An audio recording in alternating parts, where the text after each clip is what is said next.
Salut les amis, on se retrouve pour une nouvelle vidéo sur la chaîne Pickleball Valencin. Et oui, il y avait longtemps, presque 3 mois sans vidéo, c'est long. Il s'est passé tellement de choses, et surtout un gros manque de temps pour pouvoir vous proposer des vidéos diverses et variées sur le pickleball, sur la pratique, sur l'environnement. Tout de suite après le générique, je vous raconte tout.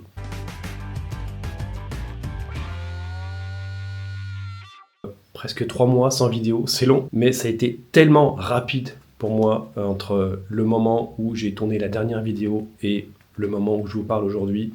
Tellement de choses se sont produites dans le pickleball et puis bien sûr un manque de temps criant de mon côté, m'empêchant de pouvoir vous proposer des contenus variés sur le pickleball, sur la pratique, etc.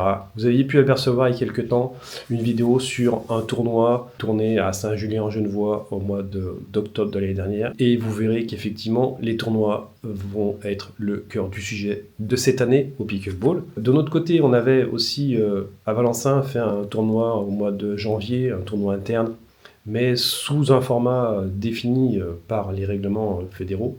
J'en reviens juste après. Mais surtout, qu'est-ce qui s'est passé depuis le mois de janvier? Donc le 14 janvier dernier, la Fédération française de tennis, de par ses statuts lors de l'Assemblée générale, a intégré le pickleball dans son giron, donc dans ses sports de raquettes. Donc le pickle devient le 5e sport de raquette au sein de la Fédération française de tennis. Je les cite, tennis, padel, beach tennis, jeu de paume et pickleball. Courant mars, les règlements fédéraux ont été édités, mis en ligne sur le site internet de la Fédération française de tennis. Puis, très rapidement, au mois d'avril, les premiers tournois ont pu être homologués, donc sous un format standard tel qu'on le connaît depuis de nombreuses années, de nombreux mois pour certains, au pickleball. Ces formats sont très clairement identifiés et identifiables dans ces règlements fédéraux.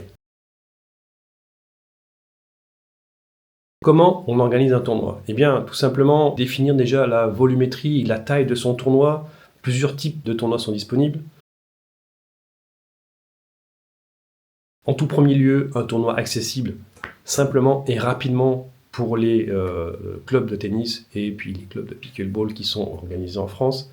Le K25. K25, c'est un petit tournoi sur 4 heures, une demi-journée, très simple à organiser, un minimum de 4 équipes, donc 8 joueurs. K25 qui autorise les doubles hommes, doubles dames et doubles mix, mais par contre, en K25, pas de simple. Ensuite, on a un K100. K100, c'est sur la journée, un tournoi de plus grande importance qui permet d'organiser des matchs de poule le matin et des tableaux finaux pour l'après-midi, avec un petit moment de restauration à midi, un moment convivial sur une journée, donc c'est très intéressant. Et ensuite, on passe au K250 et K500. Le K500 est un peu particulier, il est réservé à la Fédération française de tennis.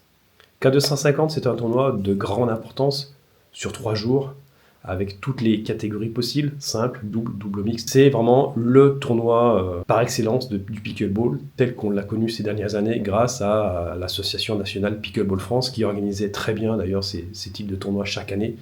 Donc la Fédération française de tennis permet maintenant d'homologuer ce type de tournoi. Le principe de l'homologation, c'est aussi de générer des classements pour les joueurs. Donc c'est un vrai plus. Tout ça est bien sûr repris dans les documents fédéraux qui sont indiqués et disponibles en téléchargement sur le site de la Fédération française de tennis. Autre nouveauté, la Fédération française de tennis, je vous parlais d'un K500 tout à l'heure, la FFT organise l'Open de France. Donc c'est le premier tournoi majeur organisé par la Fédération française de tennis. Donc c'est un tournoi qui, toute mesure gardée, cet Open de France est un peu l'équivalent du tournoi de Roland-Garros. Aujourd'hui, bien sûr, on n'est pas au niveau de Roland-Garros, puisqu'il n'y a pas de professionnels au pickleball. En France, du moins, ces différents tournois, donc des K25 jusqu'au K500, vont pouvoir permettre aux joueurs d'avoir des classements, et qui dit classement, dit hiérarchie qui s'installe, tout comme l'a fait en son temps le padel, et c'est vraiment très bien pour le pickleball.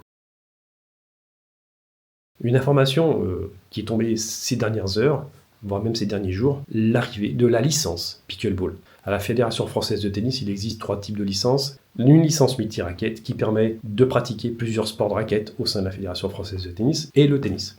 La licence padel, qui ne permet de jouer qu'au padel. La licence beach tennis, et donc arrive la licence pickleball. Les tarifs ont été annoncés ce 16 mai sur le site de la Fédération française de tennis. Un tarif, somme toute, très raisonnable, puisque la licence pour les plus de 18 ans est à 26 €. Et une licence de 7 ans à 18 ans au tarif de 22 €. Autant vous dire que les tarifs sont très attrayants et laissent à penser que le pickleball en France va se développer d'une façon phénoménale grâce à cet élan qui est lancé par la Fédération française de tennis, puisque l'engouement est déjà présent. J'ai pu le constater à plusieurs endroits en allant jouer au tennis. C'est reparti de plus belle, j'espère, pour le pickleball et pour tout ce qu'il y a autour. En tout cas, merci encore de nous suivre. On se retrouve très vite sur la chaîne Pickleball Valencin avec plein d'autres contenus, principalement autour des tournois pour cette période de printemps. En tout cas, merci encore. À très bientôt les amis.